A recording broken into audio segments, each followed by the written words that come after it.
Hey everyone, and welcome back to my channel. My name is Kylie Kendall, and in today's video I'm going to be doing a second and third trimester recap.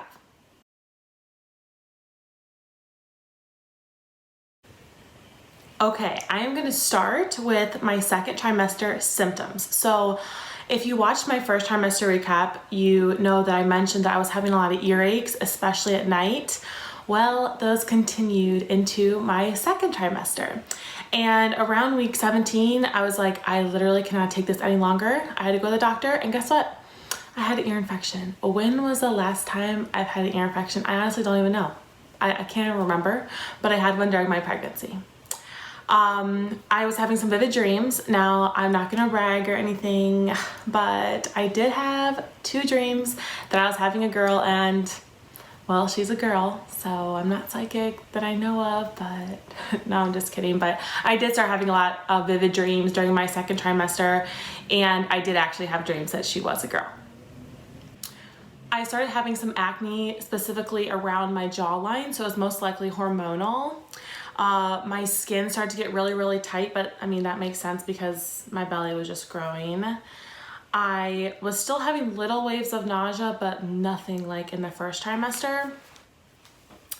I started to not sleep well for the first time in my life. Like, I usually sleep very well, but during my second trimester, I started to just have trouble falling asleep and staying asleep. I was still a little bit moody and definitely anxious. Oh my gosh. I have to say though, the worst symptom of my second trimester and continued on to my third and still lingers today is groin pain. It was so bad. Like, there would be days I'd be waddling around because it hurt so bad to walk, and I wasn't even that big yet. Like, it was so embarrassing. Now, I think I know why I got groin pain. So around week, I don't know, like 19 or something, I went to the doctor and I found out I gained already like 30 pounds or something. So of course I got a little nervous, and I was like, oh my gosh, I have to do something. I'm gonna start working out today. So I went home and I looked on YouTube. I was like, pregnancy workouts, and I did one, and it was a lot of kicks, like a lot of kicks. Well, ever since that day, I've had some groin pain. So maybe be careful with the kicks if you're looking at pregnancy workouts. I'm not really sure. I was also still very tired. Everyone told me, oh, your second trimester is gonna be so good. You're gonna have so much energy. You'll feel like yourself. No, that didn't happen for me. I was still very tired. Like, I felt exactly the same as I did in the first trimester, just minus the nausea, like 24/7. I got very thirsty during my second trimester. Like, I could not stop drinking water, which is actually a great thing. Like, it wasn't bad, but it was just kind of annoying that I felt thirsty even when I was drinking so much. Something that I loved though to drink was oh my gosh, why am I can't even say pregnancy brain because I'm not pregnant right now. Oh my god, oh, liquid IV. I loved liquid IV during my pregnancy, so I would just drink half of a packet like once or twice a day, and it was perfect. Like, I would just put in my water bottle, drink it. I felt so much better. I think it just helped with a little bit extra hydration, and it just, the flavor tasted so good to me. Like, it was so satisfying. Actually, I want some right now. Maybe I'll get some after this video. I started swelling really bad. Like, during my second trimester, I seriously think it was around week 14, like right when it started. I couldn't wear my wedding rings anymore. Yeah, I started getting swollen pretty early on. I started feeling a little bit dizzy during my second trimester here and there. I would get little waves of dizziness. It kind of freaked me out sometimes, but I know that's like normal in pregnancy. And second trimester is when my carpal tunnel started. Now, I don't think it was until like later on in my second trimester, but I would wake up and my fingers would be so tingly and like numb, and then my joints started feeling really like they were having a lot of pain. And I actually eventually ended up wearing wrist guards to bed, and it did help a little bit, but not much, and that carried on to my third trimester also. So that was actually pretty bad, and it was just because of the swelling. Now, I think that sums it up for symptoms. Yeah, if I think of anything, I'll throw it in there. But, so just to wrap up the symptoms really quickly, the worst things that I had during my second trimester were definitely the earaches and the ear infection. And it was just so weird that it was only at night. Like, that's just so bizarre. And then the groin pain. Oh my gosh. Like, the fatigue wasn't good, but that's just like common. Everyone knows that you're gonna be a little bit tired. But the groin pain, that was a killer. Now, cravings. So luckily, my cravings from my first trimester, which were just basically carbs, that went away. I still ate carbs, but I wasn't craving them 24/7. Like I didn't need to constantly stuff crackers in my mouth or anything. Hallelujah. But I started having new cravings. So I had mentioned in my first trimester recap that I had an aversion to coffee. Like coffee was disgusting. Well, second trimester, that went away, but it's so bizarre. So I usually like hot coffee. Like it's part of my morning routine. I really enjoyed the whole like routine of it. But during my second trimester, I craved iced coffee, and not just any iced coffee, McDonald's vanilla. Why? I don't know. When was the last time I had a McDonald's iced coffee? High school? I don't know. Maybe. I honestly don't know. It was so gross. But that's what I wanted. So literally there were a couple weeks in my second trimester that I vividly remember I had to have one. So before work, I would get one and I would just drink half because I had self-control. And I was so paranoid about the caffeine thing. But I don't know. That was probably one of my biggest cravings of my second trimester. The second biggest craving, it was things that were sour or like had a vinegar base. I was obsessed with like pickles. Totally, gosh, I can't think of any words today. Stereotypical. That's the word I was looking for. Very stereotypical that a pregnant woman would crave pickles. But specifically, I was craving Jersey Mike's. And I know you cannot have lunch meat when you're pregnant, or you're not supposed to, so I did not. I always got the veggie sub, and I would get that pepper relish lathered on, and I'd get some on the side. So I ate a lot of Jersey Mike's and a lot of their pepper relish, and it was delicious, and I still like it today, but not as much as I loved it when I was pregnant. I also continued to crave scrambled eggs. I really craved yogurt. I crave bananas still, mangoes, and Caesar salad and blue cheese dressing, which is kind of disgusting. But I'm wondering if the blue cheese dressing and the yogurt was something with calcium because it's very dairy based, obviously. Couldn't tell you, but those are my major cravings of my second trimester. During your second trimester is usually when you get your glucose test or you have your glucose test done. So people scared me so much about this test. Like they were like, oh my gosh, it's the worst tasting drink in the whole wide world. I liked it. Like I thought it tasted just like orange high C. Maybe it's because I got the orange flavor. But I mean, I didn't love it. But if I would have been able to put some ice on it, I probably would have kind of liked it. But anyways, I failed. Okay. And I was so mad and so stressed because I was gaining a ton of weight. So I was like, oh my gosh, I probably do have gestational diabetes. There's nothing wrong with having gestational diabetes. If you have it, I know that it's out of your control a lot of the time, but it's still something that you kind of worry about when you hear you may have that. So I think I had my first test in between 24 and 28 weeks. And then they told me, okay, well now you have to go do a 3-hour test. Now I had heard other women say that their doctors let them redo the 1 hour, and I asked and they said no. So also at this time, just as a little side note, this is when I switched doctors. So I was not happy with the practice that I was in all the way up till like maybe 26 weeks, I think. It was whenever I had that appointment about my glucose test. I was just not happy. There were like 20 doctors in the practice. I never saw the same one twice. I just kind of felt like a number, which I was. I understand that, like they're very busy, but that wasn't what I wanted, especially for my first pregnancy. Like I felt like I wanted something a little bit more personal. So during that visit that I had that test done, I asked the doctor at the time, I said, listen, I've gained like a lot of weight.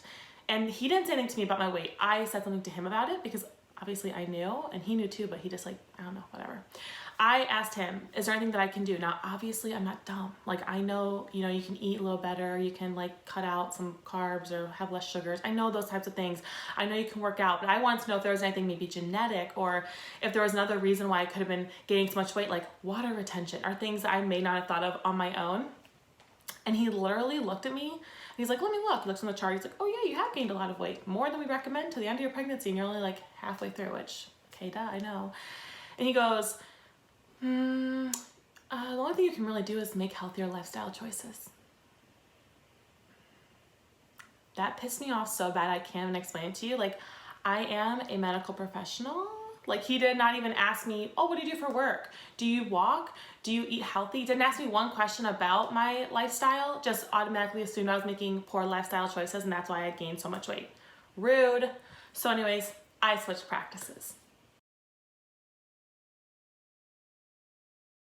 There are a couple of fun things that happened during the second trimester, or for me at least. So week 19, Ryan and I found out that we were having a baby girl. So what we did was we had the tech write it down, write the gender down, and then we opened it privately in the car. So I will insert that video here. Okay.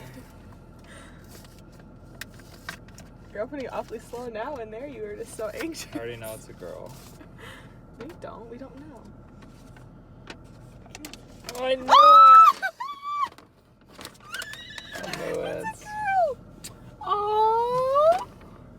Then after we found out privately, we did a little gender reveal, but we already knew the gender. We did donuts, and that was so fun, and we just had family over for that. It was nothing big. It was very small, mainly for pictures, but it was really fun just to celebrate that we were having a baby girl. Week 20, I felt Harper kick for the first time from the outside, so like with my hand. And then week 21, Ryan felt that for the first time. So that was really special and really exciting. And then week 24-ish, I can't remember if it was like 24 or 25, but we went on a little baby moon to Ocean City. I had a very good friend let us stay in his place, and I am so thankful for that. It was so nice for us just to get away and enjoy some time together before she got here. So that sums up my second trimester recap. Now that was week 14 to week 27. And like I said, I did not have that like amazing second trimester where I felt so good and had so much energy. That wasn't me, but I still know it could always be worse. So I'm so thankful. Now let's talk about my third trimester. All right, so for third trimester, let's get right into my symptoms. So I was having a lot of restless leg syndrome. I was sweating a lot and I was just overly hot. Like I could not cool down. The groin pain continued like I mentioned before. My belly button was fully popped out, like full blown outie. I think it was like 28 weeks. The carpal tunnel and joint pain just continued and it got so bad. I started snoring, like really bad snoring. I know this is probably because I gained like a lot of weight. I gained 75 pounds. I'm not proud of that, but like I said, there's nothing to worry about. If you're gaining a lot of weight and you're pregnant, please do not stress. Stress is more hurtful than a little weight, okay? I also found out that I was vitamin D deficient during my third trimester, so I ended up having to supplement a little bit of extra vitamin D. I was having some hip pains and back pain, just all the pains. The swelling continued in my hands, my ankles, my face, and I was having a ton of very low belly pressure. I was so thirsty and so tired, and that pretty much sums up my symptoms for my third trimester.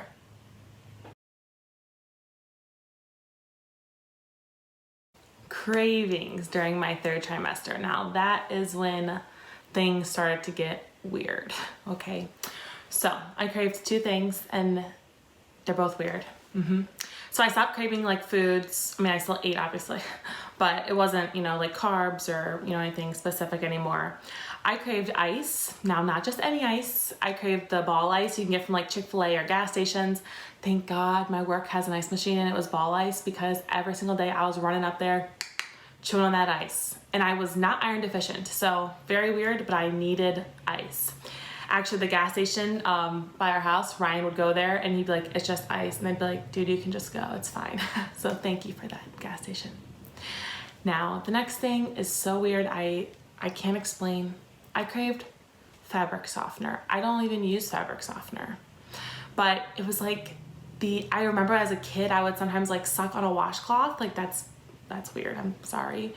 I remember like I'd be in bed like suck on a washcloth, and I for some reason craved that like taste, or was it the action? I don't know. I never like gave in to my craving and sucked on a washcloth, and it wouldn't have been the same because I don't use fabric softener, but freaking weird. I don't know.